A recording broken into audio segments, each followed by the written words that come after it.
Olá meninas, tudo bem? Hoje nós vamos falar sobre jejum. Você sabe fazer jejum? Você sabe para que serve jejum? Você sabe se jejum ajuda no seu processo de emagrecimento? Então nesse vídeo aqui nós vamos falar tudo sobre isso, como que eu faço com as minhas alunas, com as minhas pacientes, de forma que o jejum seja um excelente aliado para o seu processo de emagrecimento. Então fique aqui comigo e acompanhe.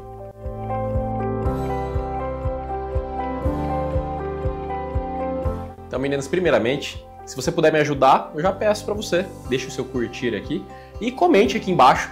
Você já fez jejum, você faz jejum, você gosta de jejum? Comenta aqui embaixo, eu morro de curiosidade para saber o que vocês pensam, tá bom? Primeiramente, o que é o jejum? Meninas, jejum é uma janela em que nós ficamos, de horas, que nós ficamos sem nos alimentar, tá? Só com consumo de águas, né? Alguns chás, café sem açúcar, tá? Para que isso? Qual que é a finalidade disso? Primeiro, existem vários tipos de jejum. Jejum de 12 horas, 14 horas, 16 horas, 24 horas, 48 horas. Aqui nós vamos falar, eu vou explicar para vocês o método que eu uso, que eu já testei todos. Eu vou te falar certinho qual vai ser melhor para você e qual que eu me dei melhor com as minhas meninas, tá bom? Antes de ficar falando como faz, para que é, se usa ou não para emagrecimento, primeiro, ó, eu vou explicar para vocês, a maioria das pessoas faz jejum simplesmente porque acha que o jejum, só porque você vai ficar sem comer, o intuito do jejum é ficar sem comer e emagrecer. E não é esse. Sabia disso? Eu vou explicar para você como que é esse intuito. Só que antes, eu preciso falar para vocês uma ideia sobre o jejum intermitente que eu gosto muito, que vai além do emagrecimento. Eu prefiro começar dessa forma. Eu acho muito legal citar um cientista japonês que descobriu um processo chamado autofagia celular. Eu vou explicar para você certinho, tá? Mas esse japonês, olha só o que ele descobriu. Primeira coisa, eu vou falar o nome dele, né? Ó, esse japonês chama Yoshinori Ohsumi. Acredito que seja assim que fala. Ele ganhou esse prêmio Nobel em 2016. E o que ele descobriu, pessoal? Ele descobriu um processo chamado autofagia celular. Eu vou te explicar. Quando nós ficamos muito tempo sem se alimentar, as nossas células, naturalmente, elas, no processo natural, elas produzem algumas toxinas e excretam essas toxinas na nossa corrente sanguínea. Isso todos nós fazemos, é um processo natural. E o que ele descobriu? Ele descobriu que, conforme vai passando o tempo, em algumas horas sem se alimentar, de 12, 14, 16 horas sem se alimentar, as células, para elas não morrerem, elas começam a consumir isso que é uma autofagia. Elas começam a consumir essas toxinas que elas iriam excretar para fora da célula. É igual nós quando nós fazemos nosso cocô e xixi. Mesma coisa. Só que elas, com essa falta de nutriente, essa falta de alimento, porque nós estamos num jejum, elas começam a consumir essas toxinas ao invés de liberar na corrente sanguínea. Isso foi tanto é que essa descoberta foi tão importante que ele ganhou o prêmio Nobel em 2016. E o que é isso, pessoal? Essas substâncias tóxicas na corrente sanguínea podem piorar um monte de coisa, principalmente algumas pessoas que têm algumas doenças autoimunes. Essas toxinas podem favorecer até o surgimento de alguns cânceres. Mas pelo amor de Deus, eu não estou falando aqui que você fazendo jejum você vai ficar imune contra câncer, né? Pelo amor de Deus, mas sim, é um fator que pode contribuir sim, tá? Então, olha a importância disso. O jejum é importantíssimo, é muito bom para a saúde, inclusive para a longevidade.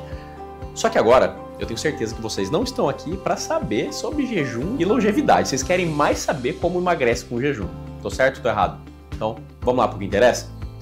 Primeira coisa, o que nós precisamos saber sobre o jejum? Antes da gente já sair fazendo o jejum, o que a gente precisa saber? Explicando fisiologicamente para vocês entenderem. Quando nós ficamos em jejum sem se alimentar, o que acontece? O nosso estômago, ele se comprime, né? Então ele murcha. É exatamente isso que acontece com ele. Quando ele esvazia, ele libera um hormônio. Ele produz um hormônio, libera na corrente sanguínea, e esse hormônio chega até no cérebro com uma mensagem. Hormônios nada mais são do que isso, eles levam mensagens, né? E o cérebro vai interpretar essa mensagem. Como? Qual hormônio que é esse? Esse hormônio chama grelina. Quando o nosso estômago libera essa grelina, o nosso cérebro identifica com o quê? Uma mensagem de, preciso me alimentar aqui, porque a gente tá, né? A gente tá vazio aqui, saco vazio não para em pé, então faça favor de mandar um sinal de fome aí pro sujeito. Gente, todos esses impulsos, olha como o nosso corpo humano é maravilhoso de perfeito. Todos esses impulsos servem pra gente não morrer. Então não é assim, meu Deus, é tudo errado, por isso que eu não emagreço. Deus quis que eu ficasse gorda, o resto do... Gente, isso é fisiológico. Esse processo é maravilhoso, é lindo. Serve para você não morrer, tanto para você quanto para mim, quanto todos os seres vivos, inclusive os animais. Então, o que acontece? A gente tem que entender os processos fisiológicos que acontecem para nós criarmos mecanismos para usá-los a nosso favor. É isso, de forma inteligente, que é o que eu prego aqui no meu canal para todas vocês, tá bom? Então, é isso que acontece. A gente fica no jejum, o nosso estômago comprime, libera grelina, junto com grelina, alguns neurotransmissores como dopamina, que também favorecem a procura de alimentos, só que a dopamina favorece ainda mais, favorece a procura de alimentos altamente calóricos, né? Eu já expliquei sobre a dopamina para vocês aqui, eu vou deixar um vídeo aqui em cima para vocês entrarem e a fundo nesse neurotransmissor que é importantíssimo para o emagrecimento. E com isso, essa dopamina, essa grelina, essa adrenalina também faz a gente ir o quê? Em busca de alimento e ficar com fome, né? Nossa, Bruno, então o jejum não serve para nada, porque eu vou fazer jejum e vou ficar com fome. É óbvio que você vai fazer jejum e você vai ficar com fome. Só que nós temos estratégias para usar da melhor forma para que você não fique com tanta fome assim, né? Então, já que nós falamos que vai dar fome, que libera dopamina, adrenalina, grelina, o que eu tô querendo dizer com isso, meninas? Que se você é uma mulher que tem quadros de ansiedade, né? Se você tem crise de ansiedade, eu sugiro você a tentar. Por quê? Ansiedade e jejum não são uma combinação muito legal, não, tá? E eu vou te explicar por quê. Com esse monte de adrenalina na cabeça, esse dopamina, grelina, pode desencadear uma compulsão alimentar. Então, se você é uma pessoa ansiosa, uma forma de você tentar é tente alguns dias, não muito tempo, fazendo jejum constantemente, sabe?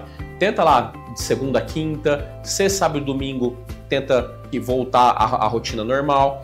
E é mais tentar fazendo isso para você ver se você se adapta ou não. Tem pessoas que não se adaptam e é melhor não fazer, porque senão o jejum vai começar a jogar contra você. E isso nós não queremos, tá? Antigamente, eu falava pra pessoa assim, se você é uma mulher ansiosa, não deve fazer jejum.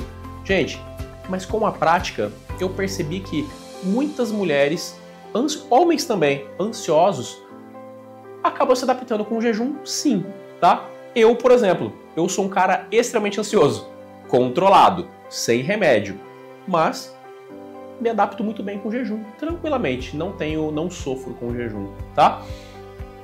Por isso que eu falo que você pode aproveitar disso testando, tá bom? Tem que testar, não adianta, cada um é cada um. Bruno, e como fazer jejum? Por que o jejum ajuda no processo de emagrecimento? Como que ele ajuda? Ele faz a gente produzir outros hormônios, aumenta a testosterona? Nós temos algumas liberações sim de alguns hormônios quando nós estamos em jejum, por exemplo, IGF-1, GH, mas não é isso, não é esse o intuito do jejum. Pensa bem, pensa aqui comigo. Primeiro, o que nós precisamos fazer para emagrecer? Primeira coisa, gente, isso tem que ter na cabeça. Você tem que comer menos do que você gasta. Como chama isso? Déficit calórico, tá? Então, você não vai conseguir emagrecer se você não tiver um déficit calórico. Então, vou dar um exemplo para vocês aqui. Por exemplo, uma mulher, vamos colocar um nome para ficar mais objetivo. Por exemplo, a Ana. A Ana, ela precisa de 1.500 calorias para ela emagrecer. Vamos supor que 2.000 calorias para ela tem uma vida normal, ela nem emagrece nem engorda. Ou seja, ela tem uma dieta normocalórica com 2.000 calorias, certo? Se ela fizer uma dieta de 1.500, ela vai emagrecer. Agora, como usar o jejum a nosso favor para isso? olha bem, veja bem.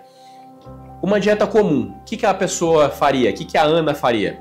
A Ana, ela tomaria um café da manhã às 6 horas, talvez ela faça um lanche da manhã, depois ela almoçaria, depois ela tomaria um lanche da tarde, depois uma janta, talvez uma ceia.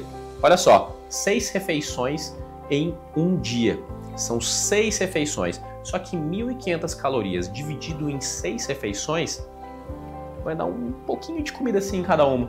Concorda comigo? O que vai acontecer? Você não vai aumentar tanto o espaço no seu estômago com um pouquinho só de comida. Ou seja, a Ana, ela vai sentir fome em algumas refeições. Talvez nas primeiras não tanto, mas vai chegando pro final da noite, você já viu isso? No final da noite você está com aquela fome doida. E é isso que acontece. Ou seja, para que serve o jejum? O jejum, gente, você vai diminuir essa janela de alimentação com as mesmas, nesse exemplo que eu dei, tá? 1.500 calorias. Você pode fazer o jejum de quantas calorias você quiser, né? Quem vai falar isso para você vai ser o profissional que está te acompanhando, tá? Mas, ao invés da Ana, por exemplo, se ela começar a fazer o jejum, ao invés da Ana começar a se alimentar às 6 horas da manhã, depois às 10, depois meio-dia, ela pode fazer um jejum de ela parando de se alimentar às 7 horas da noite, às 19 horas, e indo se alimentar, se ela fizer um jejum de 12 horas, às 7 horas da manhã do dia seguinte. Ou estender um pouquinho mais, às 9 horas, fazer um jejum de 14 horas.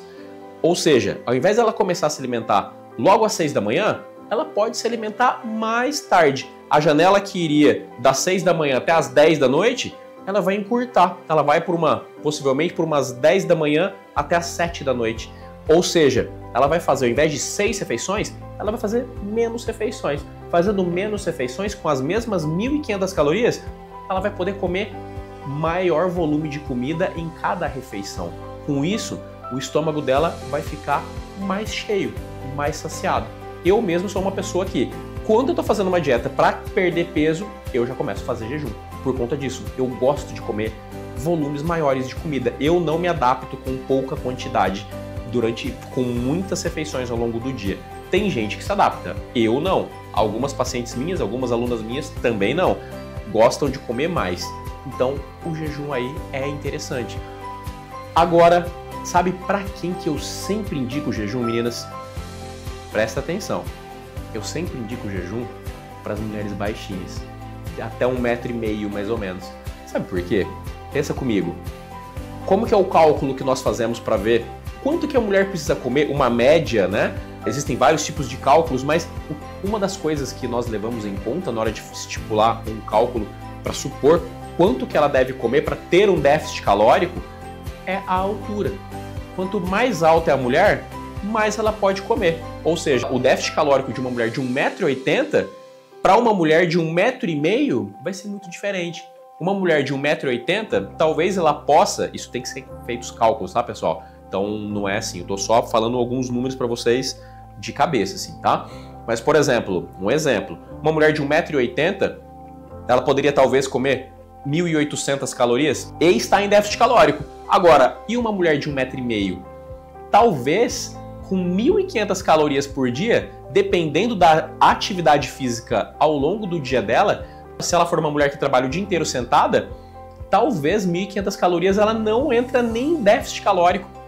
Ou seja, para a gente fazer uma mulher de 1,5 m que tem uma atividade física ao longo do dia parada, trabalhando a maior parte do tempo sentada, ela vai precisar fazer um déficit calórico talvez de 1.200 calorias. Gente, 1.200 calorias é muito pouca coisa. O que é o interessante a fazer? Fazer um jejum. Parar de se alimentar até umas 7 horas da noite e começar só no dia seguinte, umas 9, 10 horas da manhã. Se ela aguentar um jejum um pouco mais longo, meio-dia, o que vai acontecer? Ela vai ter alimentos com maior volume em poucas refeições ao longo do dia. Com isso ela fica mais saciada. Então praticamente eu faço essa distinção. Mulher até 1,5 m eu gosto já de indicar o jejum, para ela testar, para ver se ela adapta ou não. Eu acho uma boa. Certo, meninas? Então, resumindo, pessoal. Resumindo, antes de você sair fazendo jejum, tente, faça testes, veja como que você vai ficar o seu nível de ansiedade. Porque lembre-se, Você pode até aguentar fazer o jejum, mas se a ansiedade começar a subir muito, não vai dar certo. Você não consegue manter uma dieta por muito tempo com ansiedade alta. Então, teste, vá testando. Comece com um jejum de 12 horas, tente passar para um de 14. Eu não gosto de passar de jejum de até 16 horas. 16 horas para mim é o meu limite. A minha média que eu mais gosto de usar é jejum de 14 horas. Mas aí vai de você. E usando o jejum à noite é o ideal. Por quê? Porque à noite é o momento que você vai ganhar duas coisas. A primeira, você vai estar dormindo uma boa parte. Então você não vai sentir fome nesse horário porque você vai estar dormindo, né? Ao contrário, se você tivesse feito de dia. E outra, nós vamos tirar um pouco da concentração de calorias na parte da noite. Na parte da noite, o nosso ciclo circadiano já está desacelerando, já está preparando você para dormir. Nessa hora, a sua sensibilidade à insulina já não está tão boa quanto de dia. E isso é natural e é inteligente a gente colocar menos caloria nessa fase, nessa hora. Então, o jejum vai ser ótimo para você nessa fase, na parte da noite, tá bom? E lembrando que jejum não é para ficar compensando erros, descontroles, compulsões dos finais de semana, por exemplo. Você vai lá, come um monte de porcaria sábado e domingo e depois fica a segunda-feira inteira em jejum. Isso, pessoal, desculpa, mas é burrice. Você vai jogar completamente contra a sua fisiologia e na terça-feira você vai ganhar, sabe o quê? Uma bela de uma compulsão. Então, não faça isso, certo? Pessoal, então sobre jejum é isso. Espero que você tenha gostado desse assunto. E eu gostaria muito, reforçando mais uma vez, comente aqui embaixo se você faz jejum, se você já fez, se você não sabia e se você vai tentar aderir. Eu gosto de saber como é que vocês estão pensando e o que vocês estão achando disso tudo. Se você quiser saber mais sobre o meu trabalho, convido você a me seguir nas redes sociais e deixar o seu curtir aqui e, se possível, compartilhar com aquela sua amiga que não sabe fazer jejum, tá fazendo da maneira errada ou aquela que precisa fazer jejum, tá bom? Ó, um grande beijo no coração de todos vocês, fiquem com Deus. Tchau, tchau.